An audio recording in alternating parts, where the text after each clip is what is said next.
Et c'est messieurs dames, bonjour, c'est Fanfan aujourd'hui, c'est Pacad et on va se retrouver pour une tier list, voilà, un exercice auquel je voulais me prêter depuis très longtemps sur le groupe de power metal allemand Edguy. J'ai préparé une petite configuration, alors rien de très nouveau, en fait j'ai repris le concept de la chaîne Mediairi où on a donc 3 lettres SAB, de temps en temps on aura un petit C punitif, mais a priori aujourd'hui ça devrait pas être le cas. Et l'objectif c'est de faire une tier list, mais pas une tier list comme sur Tier List Maker ou les choses comme ça va être une tier list avec les vrais CD. Là par exemple, là j'ai un petit Mandrake qui est prêt à être classé. Donc l'objectif ça va être de parler à la cool un peu des albums, les 10 albums d'Edguy, voilà, que je me suis bouffé récemment. On passera pas sur les lives, les compilations, les singles et tout. J'en ai quelques-uns, mais peut-être que je me le réserve pour une autre vidéo complémentaire à celle-là. Mais là, ce que je veux, c'est qu'on se concentre un peu sur les albums studio. Et donc aussi, ce que j'ai beaucoup aimé sur les tier lists de CAD, c'est tout simplement en fait qu'il écoute énormément les disques. On sent qu'il les a écoutés une bonne dizaine, voire quinzaine de fois.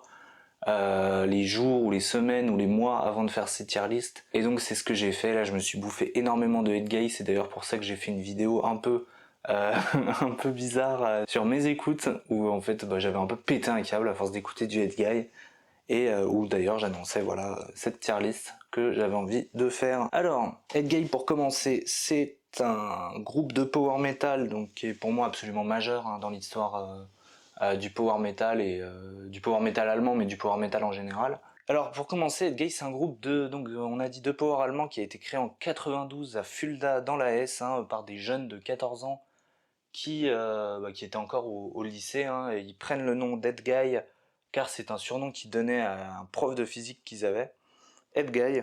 Et donc on commence avec un line-up qui est composé de Tobias Sammet au chant et à la basse, Jens Ludwig et Dirk Sauer aux guitares. Donc eux c'est des guitaristes qui sont encore dans le groupe actuellement. Tobias Sammet c'est toujours le chanteur.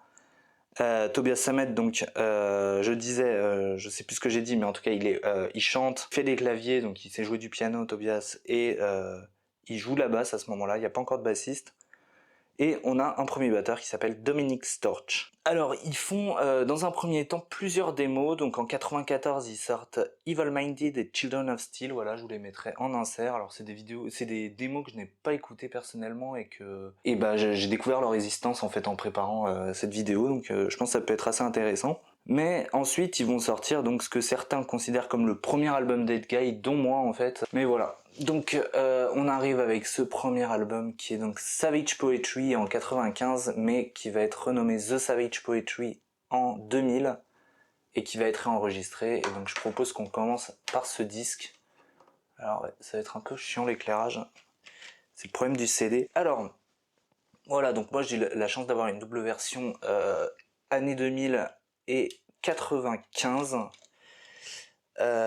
Concrètement, qu'est-ce que ça change? Eh ben, en fait, ils ont carrément réenregistré l'album, ils ont repensé certaines parties, certaines lignes vocales surtout. Alors ouais, hop, il se fixe pas très bien. Certaines lignes vocales. Alors j'ai pas poussé le vis jusqu'à aller voir s'ils avaient changé certaines paroles, si c'était encore un peu d'actualité, si c'était encore voilà exactement les mêmes morceaux. Mais en tout cas, ce qui est sûr, c'est que il y a pas mal de lignes vocales qui chantent. Tobias Sammet s'est énormément amélioré en chant entre la première version et la deuxième. Alors, qu'est-ce que je pense de cet album? Alors au début, moi, j'étais pas un gros fan de cet album parce que forcément, c'est le premier album, c'est les premières compos. Il y a des petites maladresses par-ci par-là. Il y a des choses qui voilà, pour moi, n'étaient pas pour moi le grand Edguy. Mais en fait, en me le réécoutant bien comme il faut, là, et notamment ces dernières semaines, je l'ai beaucoup apprécié. Notamment, les deux premiers morceaux d'intro, Hallowed et Misguiding Your Life, c'est vraiment des excellents morceaux. Le Key to My Fate, qui a un petit refrain que t'as envie de chanter. Sense of Time et Resist to No One, qui sont les petites balades. Voilà, il y a souvent des petites balades dans le heavy allemand, en fait, mine de rien, parce que ils ont été influencés par Scorpion, et Scorpion, c'était les balades. Power and Majesty, morceau de fin qui est absolument génial. Et pour moi, c'est Sacred Hell qui est vraiment un pur morceau de power, excellentissime. Là, ça joue très très vite, c'est vraiment excellent. On voit déjà que le groupe a une tendance, donc ça va être un peu de parler, on va dire, de tout ce qui est en rapport avec les tyrans, la puissance, la royauté. c'est un peu pour faire des critiques de la société, mais à travers voilà de thématiques un peu plus, on va dire médiévales ou qui concernent la politique et tout, mais toujours dans un monde un peu plus ancien, quoi. Mais pour critiquer la société actuelle. Donc on voit il y a des mots comme Power and Majesty, Sacred Held aussi, bah, il y a tout ce côté religieux, hein, Sacred, Hallowed, qui est mis en place. L'imagerie de la religion catholique est vachement présente sur Edguy. Et pareil en fait, mais pas vraiment une critique de la religion, mais plus une critique des institutions, voilà, qui exercent un contrôle sur certains, etc. Donc voilà, ça c'est la pochette du remaster. Hein, le premier album était comment dire, avait une autre pochette. Pochette que je trouve magnifique, hein, pour moi une des meilleures du groupe. Donc moi je trouve que c'est un album solide, voilà, je le mettrai pas en S parce que pour moi le S ça va être donc les albums que je mettrai voilà, au pinacle du groupe, à écouter absolument. A je mettrai les bons disques et en B je mettrai ceux auxquels je reviens le moins. Voilà, c'est exactement le même principe que les vidéos de CAD. Donc voilà, donc je le mettrai en A, celui-là. Au début je voulais le mettre en B et voilà, comme ça en fait j'ai essayé de faire une tier list dans ma tête avant de tout réécouter bien comme il faut là. Et je voulais le mettre en B à la base et finalement il a gagné sa place en A bien largement. Tac. Donc ce que j'ai oublié de dire, c'est que cet album il a été enregistré autoproduit, mais après en fait le groupe va être signé par AFM Records qui vont leur proposer de le réenregistrer et ils n'accepteront pas, ils vont dire ouais bah on aimerait faire notre premier album. Ça ne sera que plus tard qu'il sera réenregistré ce disque, alors excusez-moi je mets mon petit portable en silencieux. Et donc il signe un album qui va sortir en 97, donc 2 ans après, Kingdom of Madness, qui est un album alors qui est assez mitigé. J'ai vu des gens qui l'adorent, qui le mettent dans leur préféré, j'ai vu des gens qui ne le mettent pas dans leur préféré. Alors moi, j'ai découvert cet album après avoir commencé ma chaîne, hein. J'avais acheté cet album dans un Metal Update, alors je sais plus lequel, mais je mettrai probablement le lien. Alors, Kingdom of Madness, voilà, vous voyez déjà des petites...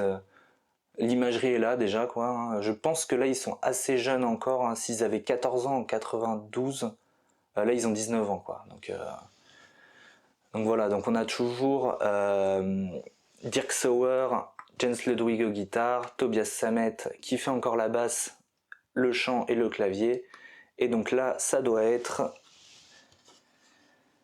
tac tac tac, que je dise pas de bêtises. Frank Lindenthal, voilà. Qui va rester juste pour cet album. Ah non, c'est toujours Dominic Storch, autant pour moi. Ouais, bah écoutez, la timeline que j'avais des artistes là qui est sur Wikipédia est fausse. Ou alors c'est qu'ils considèrent The Savage Poetry comme leur 4e album et donc je me suis trompé. Mais bon voilà, en tout cas, que dire de cet album? Alors, je vous avoue que j'ai été plutôt déçu par cet album la première fois que je l'ai écouté parce que je trouve qu'il détonne énormément dans la carrière d'Edguy. À me le réécouter, je l'ai beaucoup plus aimé, hein. Alors, il n'y a pas tout que j'aime, hein, malheureusement, sur cet album. Je trouve qu'il y a un ventre mou au milieu de l'album, que voilà, je suis pas très fan. La petite balade When a Hero Cries, bon voilà, je suis pas un gros fan. Je trouve le premier morceau Paradise, je l'aimais pas trop au début, là il est un peu plus rentré, mais ouais, c'est vrai que c'est pas non plus un morceau qui me transporte, quoi, qui a pas les gros refrains d'Edguy, les grosses accélérations comme j'aime, hein, le tempo il a quand même baissé. Il y a quand même un excellentissime morceau Wings of a Dream, que je trouve absolument fabuleux, et Heart of Twilight, le 3e piste, a un solo qui est absolument fabuleux de Jens Ludwig. Je pense que c'est Jens Ludwig qui fait tous les solos et que Dirk Sauer est un peu plus guitariste rythmique. Et The Kingdom, ça c'est la dernière piste, une grosse piste de 18 minutes que je trouve assez géniale, hein, mine de rien. Je trouve que là pour le coup, en fait le groupe il avait quand même de l'ambition, hein. Il voulait faire un bête d'album. Ils ont tout mis là-dedans. Une piste de 18 minutes, il y a un côté un peu prog, hein, parce que Tobias Sammet, ouais, il est très fan de groupes comme Magnum, des choses comme ça. Donc The Kingdom. Alors moi j'aurais quand même tendance à dire que il y a un problème de production sur cet album, hein. Le son de la batterie, je le trouve pas terrible. Il y a des choses, ouais, qui me, voilà, des transitions, des petites idées comme ça qui sont pas toujours très bien maîtrisées. Je pense que ça aurait été pas mal qu'ils fassent une deuxième version comme The Savage Poetry. Mais voilà, je pense quand même que c'est un bon disque. Mais je vais le mettre en B parce que pour moi c'est pas non plus représentatif de ce qu'est Edguy. Et pour moi en fait j'irai aller l'écouter une fois que j'aurai découvert plusieurs classiques du groupe, quoi. Je sais pas si vous voyez ce que je veux dire, mais pour moi ouais, il mérite sa place de B. De toute façon B, hein, c'est pas punitif du tout, hein. B ça reste quand même des bons disques, hein. Il n'y a pas de mauvais disques chez Edguy. Je vais pas mettre de C un peu en mode bon lui il est bof. Kingdom of Madness, bon disque, mais voilà, je le recommande pas directement, quoi. Alors j'avais oublié de préciser, mais entre la première version qui est un peu plus crue et la deuxième version enregistrée, moi je suis plus fan de la version enregistrée. Je sais que c'est pas le cas de tout le monde, hein, coucou Mom. Mais ouais, je trouve qu'en fait le chant de Tobias Sammet est bien meilleur sur la version réenregistrée de The Savage Poetry. Et je trouve que ouais, la production est quand même meilleure, que ça donne un peu plus de patates au morceau. En revanche, si vous aimez bien le côté un peu plus raw, un peu plus un peu plus, on va dire, fait à la main, quoi. Ouais, non, vous allez plutôt préférer la version de 95. Quoi qu'il arrive, voilà, ça reste quand même les deux, je les ai écoutés, je me les suis écoutés une dizaine de fois chacun. Du coup, ouais, je me le suis beaucoup écouté cet album, vu que j'ai écouté les deux versions. Énormément de fois, et donc du coup, ouais, je préfère quand même le réenregistrement. Hop, voilà. Ensuite, donc, on va arriver sur Vainglory Opera. Alors Vainglory Opera, pareil, je l'ai acheté après avoir commencé ma chaîne YouTube, mais je le connaissais déjà cet album, hein, c'est un album que j'avais pas mal écouté, en tout cas j'avais écouté pas mal de morceaux de cet album que je me réécoutais énormément à une époque. Donc jusque là en fait le groupe avait plutôt une réputation, on va dire régionale, voire nationale, mais avait jamais vraiment traversé les frontières. On est toujours sur AFM Records, on est en 1998. Et le groupe va obtenir l'aide de Timo Tolkki pour produire l'album, l'enregistrer. Et Timo Tolkki, donc ex-guitariste de Stratovarius, hein, qui était là sur les, je sais pas, les 10 premiers albums, un truc comme ça, qui est parti depuis après l'album Stratovarius justement. Mais pour moi une énorme légende du power metal, hein, quelqu'un qui a eu beaucoup de projets, qui a eu pas mal d'influence, mais qui a eu voilà, des problèmes de santé, bon bref, qui a fait que maintenant il est plus trop sur le devant de la scène, mais il est légendaire. Et donc en fait cet album va vraiment commencer à revêtir le power metal assez sérieux qu'Edguy fait. Je parle de sérieux parce que voilà, tout comme les Rhapsody, tout comme les groupes de power un peu voilà, les Keepers non pas les Keepers de Halloween, mais j'en sais rien, par exemple Stratovarius, par exemple Hammerfall, ils croient en ce qu'ils font, ils sont 100% dans leur idée, même si ça peut paraître parfois un peu ridicule, un peu risible, voilà, de faire du power comme ça, parler de dragons et tout. Mais non, là on arrive sur une phase assez sérieuse, donc Vainglory Opera. Donc ça va être l'album qui va les faire un peu plus connaître à l'international, hein. Ils vont commencer à tourner, notamment avec Hammerfall, hein. Ils vont avoir une tournée en Suède. Donc on commence avec une petite intro, la ouverture, et on commence sur Until We Rise Again, qui est un joyau du power metal. On a des techniques, donc voilà, le groupe qui chante tous en chœur le refrain, et après la dernière phrase on la laisse à Tobias qui chante très bien, donc en fait ça crée des sortes de contrastes assez épiques que moi j'adore personnellement. Ensuite How Many Miles, pareil, on répète un super morceau avec un super refrain, ça joue très vite, hein. Pour le moment Until We Rise Again, How Many Miles, c'est très rapide. Scarlet Rose, la petite balade au piano, hein, je pense que Tobias Sammet a dû la composer, hein, vu que c'est plutôt... D'ailleurs en fait Tobias Sammet compose quasiment tout sur Edguy. C'est vrai que j'avais oublié de parler de ça, mais voilà, si on regarde en fait The Savage Poetry, il y a que... Frozen Candle et Power and Majesty qui sont co-signés par Jens Ludwig. Et Kingdom of Madness, c'est... Alors j'ai mes petites notes à côté, hein, évidemment, sinon ça serait compliqué. Alors, ah oui, on a donc Paradise, Heart of a Twilight, Dark Symphony, Deadmaker, Angel Rebellion, qui sont co-signés avec Jens Ludwig, et Steel Church qui est co-signé avec Ludwig et Dominic Storch, donc le batteur. Celui-là, il y avait quand même plus de coécriture avec Jens Ludwig.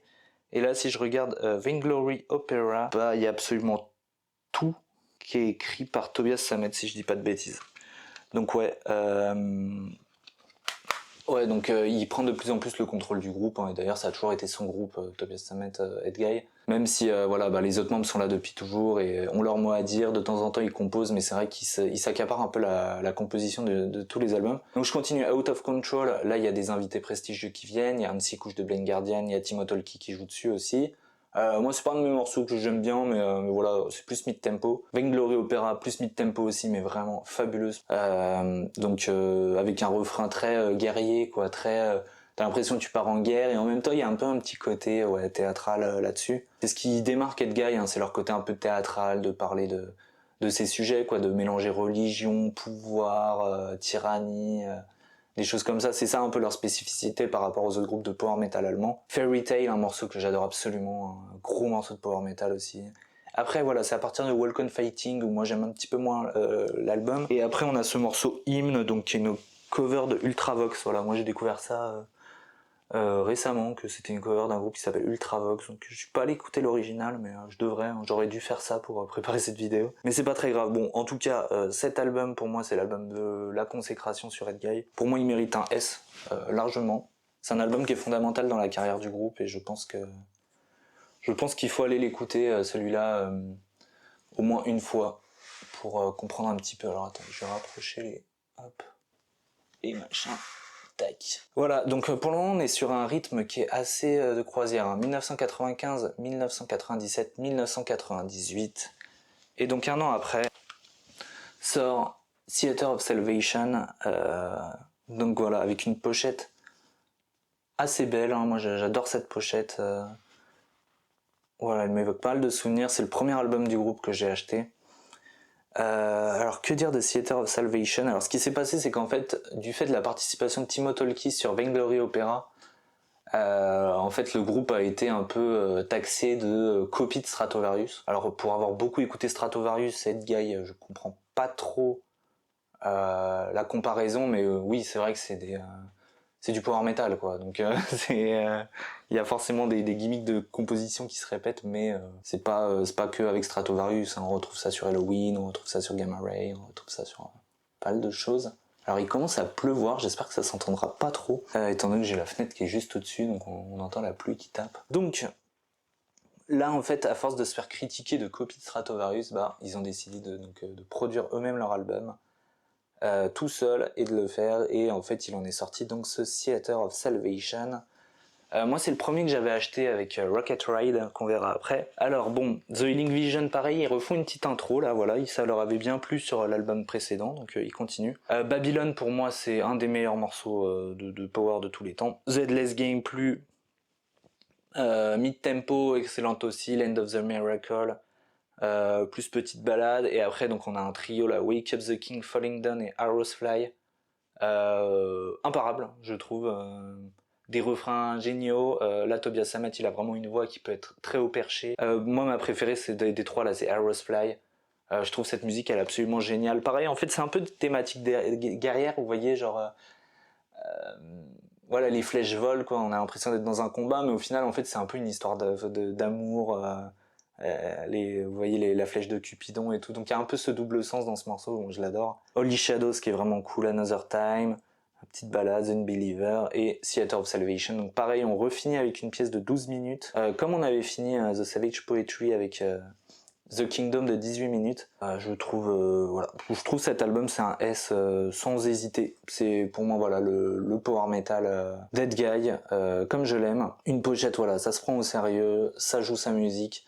C'est extrêmement bien fait, ils ont la chance d'avoir des musiciens de qualité. Alors, les musiciens d'Ed Guy, en fait, ils sont pas trop mis en avant parce que c'est le groupe de Tobias Sammet, donc voilà, faut qu'on entende Tobias Sammet chanter, faut qu'on l'entende jouer et tout, c'est important. Jens Ludwig, il va faire des solos qui sont pas forcément des gros solos de guitare héros où tout le monde le regarde, mais je trouve qu'il fait souvent des solos voilà, plutôt bien sentis, un petit tapping par-ci par-là, une petite mélodie qui t'accroche l'oreille, que tu retiendras très souvent, comme dans Wings of a Dream de Kingdom of Madness. Et voilà, ça fait pas des grosses folies, mais le groupe tient vraiment la route derrière, et en concert c'est assez impressionnant. Si vous voyez des lives de l'époque, quand ils jouent Until We Rise Again, quand ils jouent Babylon, c'est absolument génial. Donc voilà, cet album pour moi c'est un S, hein, évidemment, sans hésiter, et voilà. Donc pour passer à la suite, donc après, là c'était 99. En 2000, donc, ils vont faire leur réédition de The Savage Poetry. Alors, je pense qu'en fait, ça leur a permis un peu de temporiser, hein, parce que là, ils sont sur un rythme de croisière. Et je pense qu'ils avaient envie un peu de souffler. Mais ouais, avec AFM Records, ils avaient un contrat assez hardcore, hein. Faire un album par an, c'est assez violent. Mine de rien. Alors, que je dise pas de bêtises. Ensuite, on va avoir Mandrake. Mandrake, donc ça doit être l'album Dead Guy, hein. Quand on demande son album préféré, je pense que c'est lui qui sort le plus. Alors, que dire de Mandrake? Je l'avais chopé il y a 2 ans dans un vieux magasin de CD d'occasion, où vous voyez, genre il y avait que de la chanson française, et je suis tombé dessus complètement par hasard, donc c'était assez fou, hein, il me le manquait. Alors, Mandrake, pour moi, c'est le moment où il s'amorce un petit changement. Alors, on reste toujours dans du power assez épique, traditionnel. Alors déjà, il y a une pochette qui est magnifique, hein, probablement la meilleure Dead Guy. Alors attendez, je vais vous la montrer en entière. Est-ce que ça vaut le coup? Hop, voilà. Tac.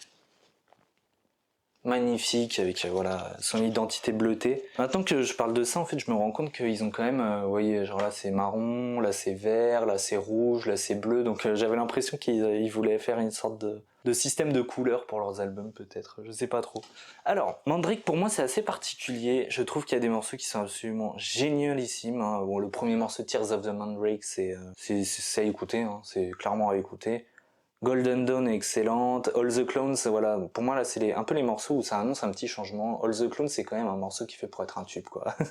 C'est pas du tout dans le power où on va chanter hyper aigu comme ça, ça reste rapide, mais voilà, on a du refrain qui commence à être assez accessible pour attirer du monde. Il y a l'excellent morceau Painting on the Wall aussi qui est un peu dans cette veine, qui est assez excellente. Bon voilà, il y a toujours des petites balades, Wash Away the Poison.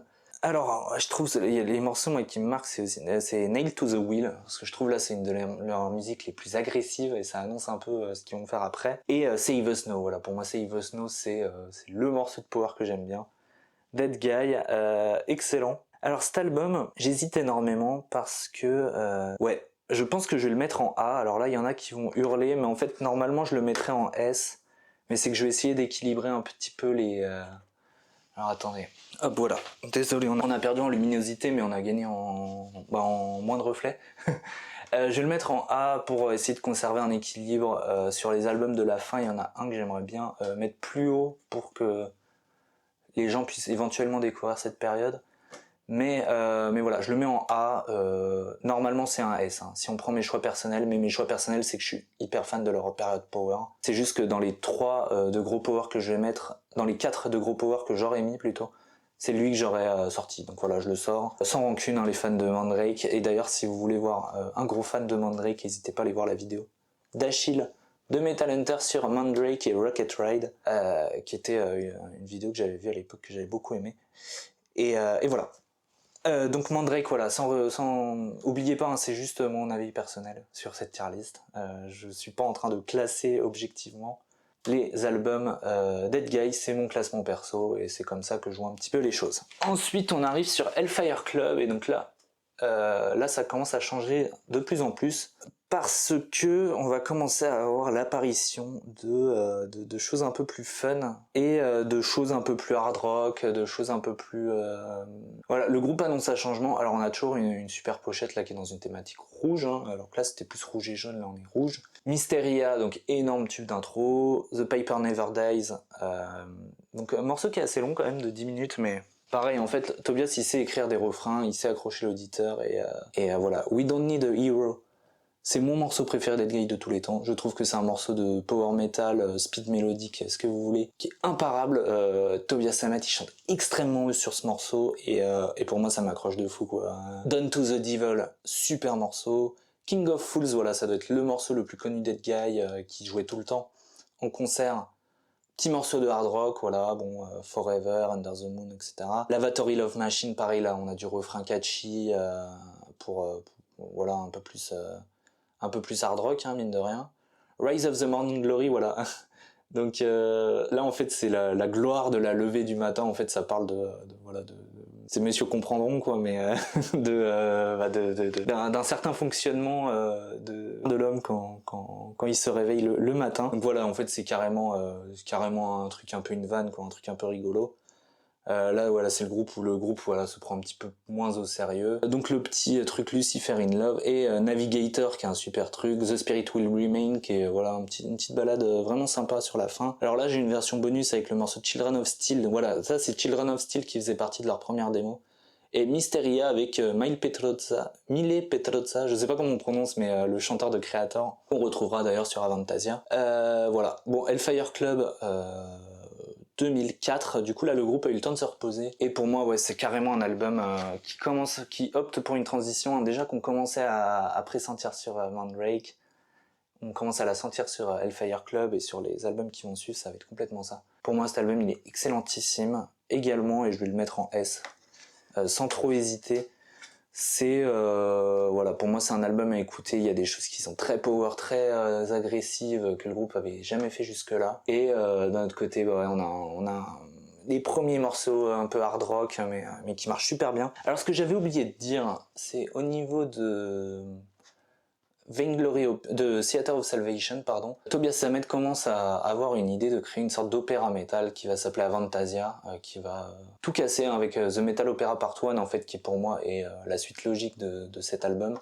The Metal Opera Part 2 et après ils vont revenir voilà vers cette période avec alors je crois que l'album c'est The Scarecrow et donc en fait c'est là où Tobias va commencer à délaisser peu à peu Edguy pour prendre de plus en plus Avantasia et ça va se sentir sur la musique du groupe malheureusement. Mais bref voilà, ça c'est un truc qui est quand même important à savoir. On arrive ensuite sur Rocket Ride avec une super pochette, hein. Moi ça m'avait direct accroché quand j'avais acheté mes deux premiers albums d'Edguy, donc ces deux-là, Theater of Salvation et Rocket Ride. Alors, comment dire, cet album, je suis jamais rentré dedans malheureusement. Pourtant, c'est celui que j'écoute depuis le plus longtemps, hein. Bon, j'aime beaucoup le morceau Sacrifice. Rocket Ride est sympa. Save Me, c'est une balade qui est vachement cool, un peu hard rock. Super Heroes, ça marche trop bien. Fucking With Fire, voilà, pareil, hard rock qui fonctionne bien. Mais alors, ouais, moi, c'est des morceaux genre Trinidad, je suis pas fan. Matrix, The Asylum, Catch of the Century, c'est pas trop mon truc. Par contre, il y a le morceau Return to the Tribe. Voilà, moi c'est Save Us Now dans Mandrake et c'est Return to the Tribe, ça j'adore, c'est le power que j'aime bien. Rocket Ride, donc là en fait là on est carrément dans des trucs un peu fun quoi, genre Fucking With Fire, Super Heroes, c'est un clip avec des femmes qui sont déguisées en lapin dans la rue, enfin c'est un peu con quoi. Là le groupe commence vraiment à passer sur autre chose, là où Avantasia ça devient un projet sérieux. Edguy ça devient un peu plus fun. Je pense que ça a créé des problèmes d'ailleurs dans le groupe, hein, parce que c'est Tobias qui lead le truc. Alors autant sur les premiers Avantasia, Jens Ludwig était invité, autant après les autres membres du groupe ne sont pas spécialement invités. Donc voilà. Aussi, alors ce que j'ai complètement oublié de dire, c'est que depuis après 98, donc ça devait peut-être être sur Vainglory Opera. Ok, donc c'est encore Félix Bonk sur Vainglory Opera. Voilà, donc c'est à partir de Theater of Salvation. On a encore Félix Bonk. Bah décidément en fait... Ah mais non, je suis bête. Non, bah du coup c'est Félix Bonk, du coup le nouveau batteur de Edguy depuis Vainglory Opera, et ça l'est encore aujourd'hui. Et d'ailleurs en fait lui il joue carrément dans Avantasia aujourd'hui. Donc il y a quand même les 40% de Edguy qui est dans Avantasia actuellement. Et également en fait ils ont recruté un bassiste, donc Tobias Excel. Et donc on voit là c'est 99 cet album, et bah le line-up c'est toujours le même. Alors est-ce qu'il changera prochainement peut-être, on sait pas, le groupe est en stand-by donc pour le moment il n'y a rien. Tobias Excel, et donc là en fait on voit que ça fait plus de 25 ans que le groupe est sur ce line-up. Également, j'ai oublié de préciser, parce que vraiment j'oublie pas mal de choses. Alors voilà, là ma version d'Edguy je l'ai sur NTS, là le label français, enfin la distro française je sais pas trop, mais je sais pas c'est quel label exactement. Mandrake, je vais regarder, c'est encore à FM Records, ok. Donc voilà, en fait, tout cela, c'est à FM Records, et à partir de là, en fait, on est sur Nuclear Blast. Voilà, c'était juste la petite info à savoir, ils n'ont pas eu beaucoup de labels à Edguy, donc tac. Hop là. Donc ouais, pour moi, Rocket Ride c'est un A, je l'ai réécouté, j'ai bien aimé certains morceaux, je pense que il fait partie des A, je le mettrai pas en B, parce que je pense que Kingdom of Madness c'est trop particulier, et la production était un peu bancale. Là je trouve que là c'est vraiment encore le dernier album qui a eu un retour des fans, même si voilà on commençait complètement à changer de choses, il y avait beaucoup plus de hard rock, des choses comme ça. Ça reste un album qui a énormément satisfait. Moi c'est un album que j'aime bien m'écouter, mais que voilà je préfère m'écouter ceux qui sont plus hauts. Et je préfère limite m'écouter ces deux-là que celui-là. Mais voilà, on va voir ceux d'ici vont être un peu plus compliqués pour moi. Et ensuite, on arrive avec donc en 2008, donc ça c'était en 2006, donc 2 ans après, Tinnitus Sanctus. Alors en fait là, à ce moment-là, Tobias Sammet il est sur une dynamique de un album d'Avantasia, un album d'Edguy, et donc en fait il est fatigué je pense. Donc On commence avec un album Ministry of Sense, qui est vachement cool. Petit morceau d'intro. Alors là, on n'est plus trop dans le power metal, hein, on est plus dans du hard rock. Ouais, Dead or Rock, qui est sympa. Dragonfly, moi je l'aime bien, je l'ai trouvé un peu trop répétitif, mais au final, je l'accroche bien. The Pride of Creation est super cool, là pour le coup, on est beaucoup plus dans du speed. Nine Lives, je suis pas fan. Sexfire Religion, je suis pas fan non plus. En fait, cet album, ouais, j'ai beau l'avoir beaucoup écouté là récemment, j'arrive pas à rentrer dedans. En fait, je trouve que ça change. En fait, on est plus sur le headguy que j'aimais bien avec ceux-là, quoi. Je trouve que c'est un de leurs plus mauvais, malheureusement. Bon, même si je l'aime bien, hein, je me l'écoute, il y a pas de souci, il y a quand même des bons morceaux. On va dire que si j'ai envie d'écouter du hard rock, je vais préférer me mettre d'autres albums. L'album est quand même assez correct, hein. Je pense qu'il y a des gens qui doivent le mettre dans S assez facilement. Moi c'est pas mon cas, je suis pas très fan. Je vais le mettre ici, mais ouais, comme j'ai dit, c'est pas un truc punitif. Mais encore une fois, en fait, c'est Edguy qui prend une autre trajectoire parce qu'Avantasia en fait prend une autre, comment dire. Avantasia a pris une trajectoire et du coup Edguy a dévié de la sienne pour proposer une musique un peu différente, ce qui fait qu'on se retrouve avec un album comme ça. Moi je suis pas un gros fan de cet album honnêtement. D'ailleurs c'est un de celui j'ai eu le plus de mal à me réécouter 10 fois quoi. Genre vous voyez Theater of Salvation, Hellfire Club, Mandrake ou quoi, bah genre je me le réécoutais avec plaisir. Celui-là j'étais un peu en mode ça va, je me le suis trop écouté quoi. Bon bref. Et ensuite en fait ils vont continuer dans cette veine avec Age of the Joker. Alors Age of the Joker, voilà, c'était celui que j'avais un peu le moins écouté hein, jusque là. J'ai énormément de mal à rentrer dedans, mais je trouve qu'il y a quand même... Alors Robin Hood pour moi c'est comme The Ministry of Saint, c'est une piste d'intro qui est assez cool, même si je la trouve un peu moins bien que The Ministry of Saint. Faces in the Darkness, excellent morceau, ça vraiment j'adore. Ça je trouve que c'est vraiment un bon titre. Alors il y a encore un peu de power, hein, The Arcane Guild, je sais pas comment on prononce. Je trouve que c'est pas mal du tout. Les deux, Every Night Without You, c'est voilà le petit morceau. Je pense que ça doit être inspiré Magnum ou quoi, mais je l'aime bien. Bon, Behind the Gains to Midnight World, ouais, elle est cool. Moi, c'est Breeze aussi qui est sympa en speed mélodique. Par contre, voilà, c'est le morceau 2 out of 7, là, pour moi, là, c'est le moment où ils se disent, ouais, faut qu'on fasse des trucs marrants, et genre, ça fait rire qu'eux, en fait. Genre, je trouve que c'est absolument, enfin, c'est pas ouf, quoi. Mais ouais, Age of the Joker, je pense que ça a été une déception pour pas mal de gens. Je pense que ça a été un peu un coup, ils se sont dit, merde, on est en train de déconner. Je le mets en B, hein, évidemment. Pour moi, il n'y a pas de discussion, c'est un des plus mauvais. Quand je dis mauvais, je parle dans le référentiel de la carrière du groupe, hein. Ça reste des bons disques. Je me les remets sans problème, j'adore Edguy, j'adore ses albums aussi. Mais pour moi, voilà, c'est dans le panier, enfin c'est dans le bas du panier de la carrière d'Edguy. Et enfin le groupe, et donc ça, j'avais vécu la sortie de cet album en 2014, Space Police Defenders of the Crown. Alors, je pense que le groupe a reçu pas mal de critiques sur ces deux albums et s'est remis à faire des choses un peu plus comme ce qu'ils avaient l'habitude de faire, sans renier hein, leurs changements, ce qui est quand même important. S'ils avaient envie de faire ces changements, qu'ils le fassent, mais c'est vrai que les fans étaient quand même pas très fans, quoi. Donc on a une cover de Falcon, encore une cover, tiens, Rock Me Amadeus. J'aime pas ce morceau personnellement, c'est un morceau un peu rigolo, un peu machin, mais voilà quoi. Alone in Myself est sympa, The Eternal Wayfarer est cool, même si elle atteint pas les morceaux voilà, qui clôturent les albums qui sont un peu plus longs. Celui-là il fait 8 minutes. The Ruins of Baba Yaga, bon je suis pas non plus un gros fan. En revanche, Love Tiger, Saber and Torch, Space Police pour moi c'est des bons morceaux.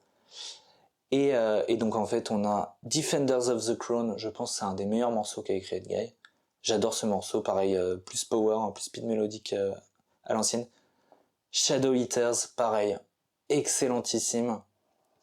Et Do Me Like a Caveman, c'est un morceau que j'adore. Alors moi je suis pas très fan des paroles, hein. En fait ça commence très bien le morceau, voilà, il y a une espèce d'ambiance un peu mélancolique, le narrateur qui est dans sa chambre d'hôtel, qui sent qu'il y a une sorte d'esprit qui approche et tout. Et en fait l'esprit il entend susurrer une voix au loin qui dit fais-moi l'amour comme un homme des cavernes, quoi. Voilà. Et en fait, Tobias, il était trop content en mode, ouais, j'ai fait une chanson hyper sérieuse, et puis en fait, il y a tout qui est cassé d'un coup par cette phrase un peu débile, et je suis en mode, ouais, bon, ok.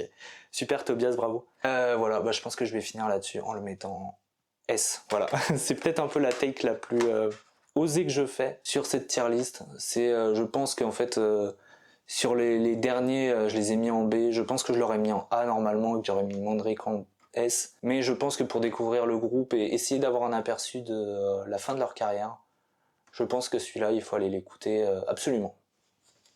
Plus que ces deux-là, leur début de carrière, je mettrais plus The Savage Poetry à écouter, mais Kingdom of Madness vaut vraiment le coup. Kingdom of Madness, pareil, j'aurais pu le mettre en A. Mais j'essaye d'équilibrer un peu aussi. C'est ça un des principes des tier lists de 4, c'est qu'il essaye d'avoir à peu près autant d'albums en S en A qu'en B. Je rappelle que c'est subjectif, hein, c'est mon avis. Moi, quand j'ai envie de m'écouter Ed Guy, c'est ces 4-là que j'ai envie de m'écouter absolument. Ensuite, c'est 3, et ensuite, voilà, ceux que je me remets un peu moins, mais que je me remets un peu pour me remettre en tête leur discographie complète. Les B, c'est pas punitif, je répète encore une fois. Les B, c'est des albums auxquels je reviens moins, mais je trouve que c'est des bons disques. Hein. Ceux-là, j'ai dit que c'était les plus mauvais, mais on va dire que sur les plus de 1000 CD que j'ai, c'est quand même voilà, dans la première moitié. Je trouve qu'Ed Guy est un groupe absolument fabuleux. Alors voilà, comme j'ai dit, on va pas parler des lives, des choses comme ça. Hein. J'ai le CD single King of Fools, j'ai le CD single Lavatory Love Machine, j'ai le DVD single Super Heroes, mais je le retrouve pas. J'espère que je l'ai pas perdu. Et j'ai également le live là, Burning the Opera, je crois qu'il s'appelle, où notamment il joue Wings of a Dream, la seule chanson de Kingdom of Madness qu'il joue. Pour moi, Ed Guy, c'est un groupe qui est absolument essentiel sur la scène power metal allemande et sur la scène power metal, je me répète là-dessus. Je pense qu'ils ont des albums qui sont fondamentaux dans le genre, ces trois-là notamment. Celui-là, il est pas fondamental, mais pour moi, il y a des morceaux qui sont excellentissimes là-dessus et ça montre que le groupe, même en fin de carrière, voilà, je lui mets un S. Hein, je suis pas en fâché contre leur fin de carrière. J'aimerais bien qu'ils reviennent à des choses un peu plus, voilà, comme Mandrake, comme Hellfire Club, quitte à pas lâcher leur côté un peu hard rock qu'ils aimaient instaurer. Ouais, bon, ma take la plus chaude, on va dire, c'est Space Police en S, Mandrake en A. Je pense qu'il y a des gens qui auraient mis Mandrake et Rocket Ride en S, qui auraient peut-être rétrogradé ces deux-là ou celui-là. Celui-là, il l'aurait sûrement mis en B. Celui-là, il y en a qui l'auraient un peu monté. Celui-là, j'en ai vu qu'il le montait pas mal, donc why not. Et donc en fait, ce qui s'est passé depuis 2014, c'est que le groupe a sorti une compilation Monuments en 2017. Compilation qui est plutôt sympa, mais que j'ai toujours pas réussi à me procurer. Et en fait, après, il y a eu en 2020, donc je crois, le groupe s'est mis en stand-by, donc ça fait 5 ans, mais en vrai ça fait depuis plus longtemps que ça qu'ils ne font plus de concerts. On lit des interviews de Tobias Sammet qui dit qu'il s'entend plus avec les autres membres du groupe, qu'il était en burn-out, que le dernier album, la Space Police, ça a été extrêmement compliqué pour lui et même ceux d'avant. Extrêmement compliqué en termes de préparation, mais c'est quand même assez normal, hein, parce que le mec il était sur Avantasia en même temps, sur Ed Guy, et forcément quand il travaille comme ça. Alors j'avais préparé un petit sticker pour dire quel est mon favori de tous les temps, si je devais en garder qu'un. C'est moi, c'est Theater of Salvation, voilà. Je trouve cet album, il est parfait de bout en bout. Pour moi, c'est Ed Guy, c'est Theater of Salvation, et ceux qui l'entourent là, donc Mandrake, Hellfire Club, Vainglory Opera, c'est excellent tout ça. Enfin voilà, si je devais en choisir qu'un, ça me donnerait de la peine, mais sans hésiter, ça serait Theater of Salvation. Et donc je finis, le groupe est en stand-by.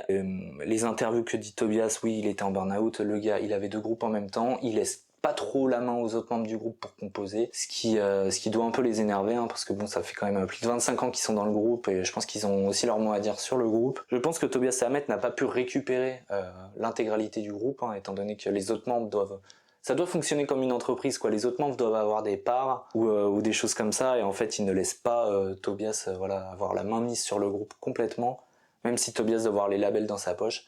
Il peut pas faire ce qu'il veut d'Ed Guy, donc à mon avis, il a dû mettre ça en pause, se concentrer sur Avantasia. Et d'ailleurs, le dernier album, Herbie Dragons, il y a ma chronique, et ça rappelle un peu Ed Guy, hein, déjà le premier morceau. Creepshow qui rappelle un peu ce côté un peu hard rock fun qu'avait le groupe à l'époque. Donc voilà, je pense que c'est tout ce que j'avais à dire sur Ed Guy. J'ai dû oublier des choses, j'espère que je me suis pas trompé dans l'ordre des albums, mais normalement on est bon. Et ben n'hésitez pas à me donner votre classement. Alors c'est pas facile à donner un classement, mais au moins de me donner votre préféré, ceux que vous auriez mis en B par exemple, ou en S. Je pense que c'était un exercice assez intéressant. Alors là on voit pas trop ma tête, mais c'est un peu différent comme vidéo d'habitude. N'hésitez pas à me dire ce que vous en avez pensé. Je compte en faire plus des vidéos tier list, mais voilà, ça m'a pris plus d'1 mois en fait voire plus de 2 mois en fait à tout écouter, à tout digérer. Au moins je suis très content parce que là je peux dire que je maîtrise ma collection d'Ed Guy. Et d'ailleurs c'est pas ma collection complète, hein. J'ai plusieurs versions de Age of the Joker, j'ai plusieurs versions de celui-là aussi, j'ai 3 versions de Space Police. Ouais, je suis un peu un dégénéré. Donc voilà, et surtout n'hésitez pas à aller voir la chaîne Mes Vieilleries de 4, je vous remets le lien, et le lien est dans la description également.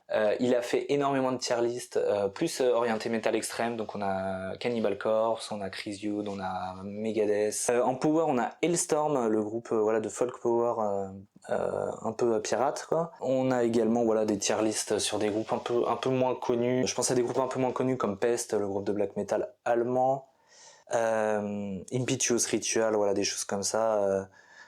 Donc c'est vachement intéressant. Pareil, en fait, il fait un long format comme ça où il raconte un peu son histoire avec le groupe, ses préférés, ceux qu'il met en B, parfois il met un petit C punitif, et donc voilà. J'espère que ça vous a plu, j'espère que voilà, si vous découvrez Edguy, et bah ça peut être cool ce genre de vidéo pour un peu avoir une idée de comment où se diriger ou dans la discographie. Et si vous connaissez déjà Edguy, bah, je pense que c'est une vidéo qui est cool pour voir un petit peu les goûts des autres en termes de disques. Donc voilà, si vous me découvrez avec cette vidéo, bah, n'hésitez pas à vous abonner, à mettre un petit like si ça vous a plu, à laisser un commentaire pour me dire, comme j'ai dit, votre avis sur Edguy. Et en attendant, bah merci beaucoup. Si vous avez des suggestions de groupes que je pourrais faire en tier list, alors forcément c'est des groupes où il faut que j'ai tous les albums, donc ça va être compliqué que...